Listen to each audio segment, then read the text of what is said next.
빠져나가면 동생은 살 수 있어.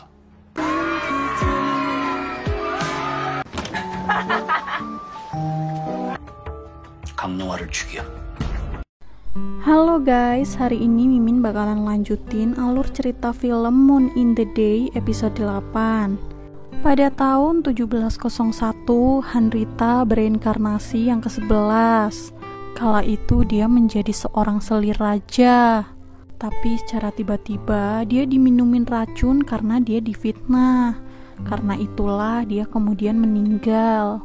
Dan kisah itu pun hadir dalam mimpinya Yonghwa.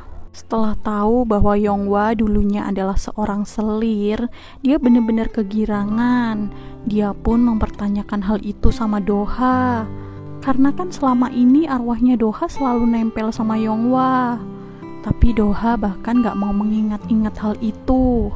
Yonghwa kemudian ngetes Juno alias Doha dengan cerita masa lalunya dia saat ayahnya meninggal. Dan Juno ingat saat itu Yonghwa nangis sesegukan.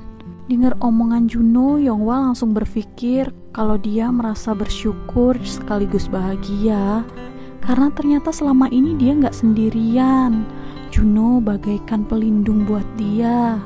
Tapi Juno kemudian nyuruh Yonghwa untuk tidur aja dan bermimpi lagi, supaya Yonghwa tahu kisah mereka seterusnya. Mino tiba-tiba mimpiin Juno.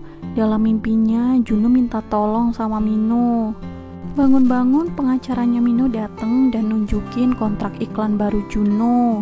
Tapi Mino nyuruh pengacaranya untuk menghentikan semua pekerjaan Juno dan dia rela membayar kompensasinya.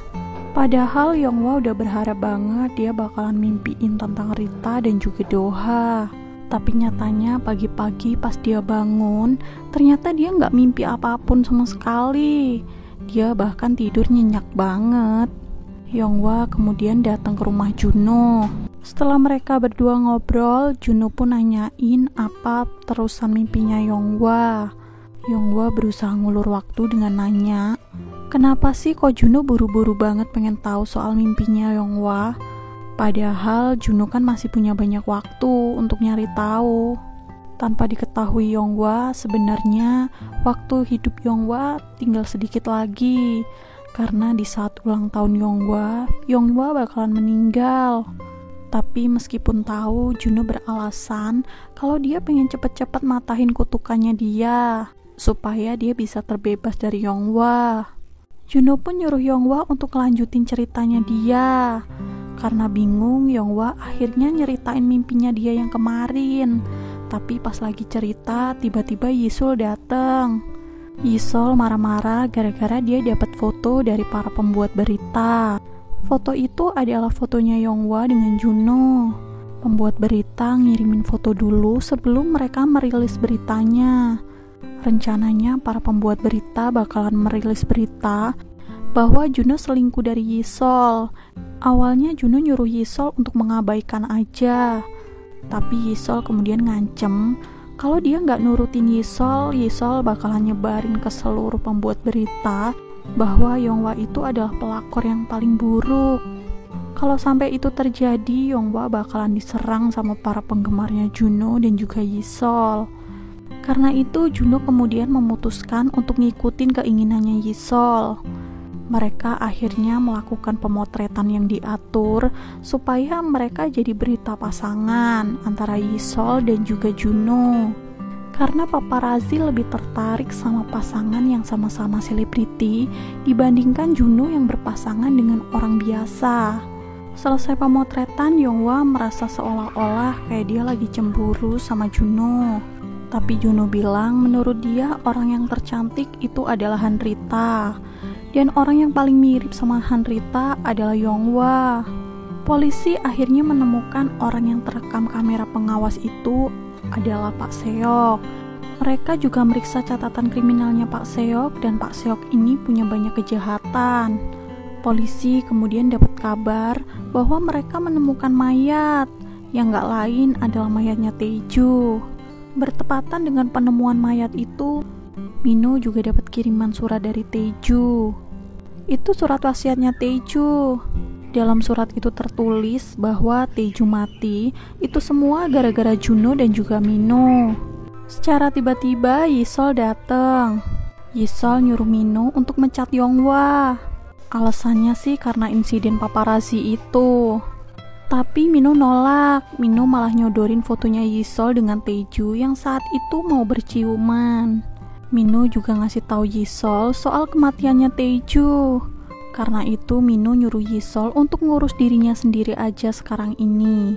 Mino nyuruh pengacaranya untuk nganterin dia ketemu sama Pak Seok. Karena Mino berpikir cuma Pak Seok yang bisa menyelesaikan masalahnya Mino. Mino kemudian ketemu sama Pak Seok.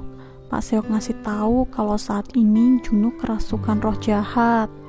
Awalnya Mino pikir Pak Seok itu cuma nipu Mino aja, karena selama ini kan Pak Seok banyak melakukan kejahatan. Tapi Pak Seok kemudian menunjukkan tubuhnya bahwa dia juga pernah punya pengalaman yang sama Juno. Pak Seok bilang Mino harus segera mengeluarkan roh jahat yang ada di dalam tubuhnya Juno, atau Mino akan kehilangan Juno selamanya. Polisi tiba-tiba datang ke rumah Juno ngasih tahu soal kematiannya Taeju. Tapi dikonfirmasi bahwa kematiannya Taeju itu adalah bunuh diri. Karena ada surat wasiatnya dan juga Taeju terekam ada di kantor pos untuk ngirimin surat wasiat itu. Polisi juga keceplosan ngomongin soal Pak Seok dan juga surat wasiat itu. Padahal Mino udah ngelarang para polisi itu untuk ngasih tahu Juno. Karena kematian Yonghwa udah deket, Juno bener-bener khawatir sama Yonghwa dan nyuruh Yonghwa untuk tetap berada di sisinya Juno. Tapi sayangnya Yonghwa nggak bisa karena dia punya rencana lain hari ini. Mino pulang ke rumah. Dia tiba-tiba ketus gitu sama Juno.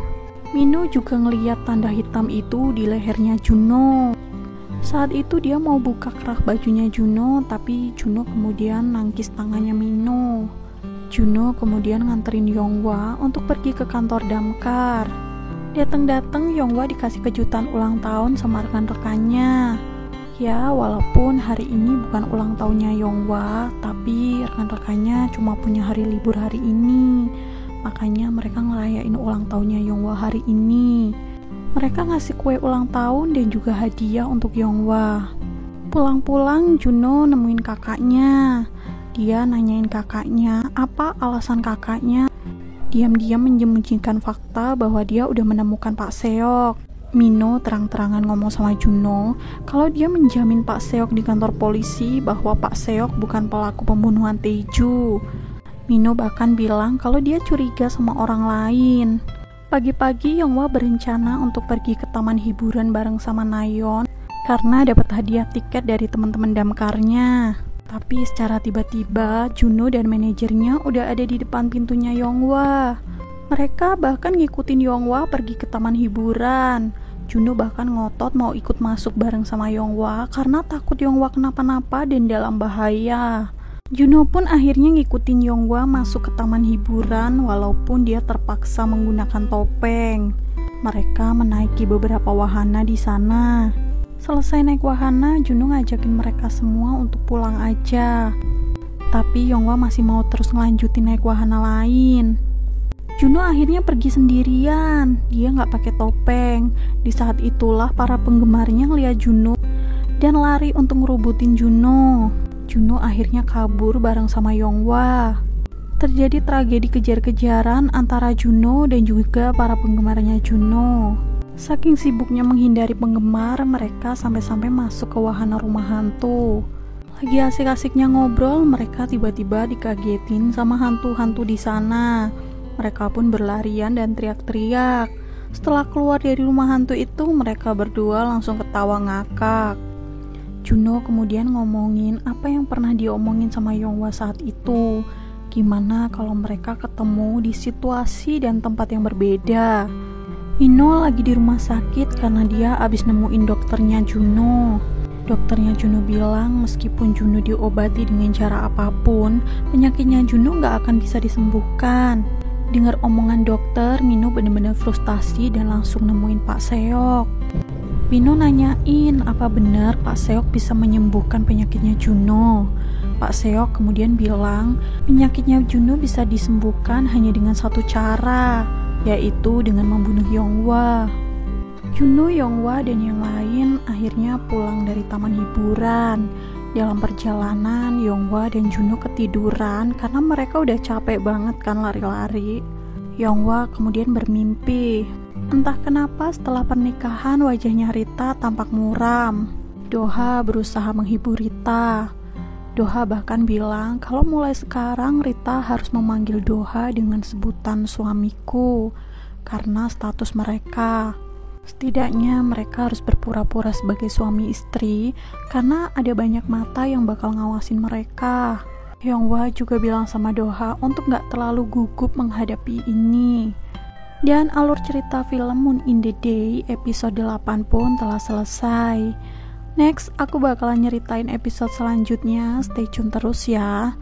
Mohon dukungannya untuk klik tombol subscribe dan nyalakan lonceng notifikasinya biar kalian gak ketinggalan video terbaru dari aku selanjutnya. Makasih yang udah menonton, bye-bye.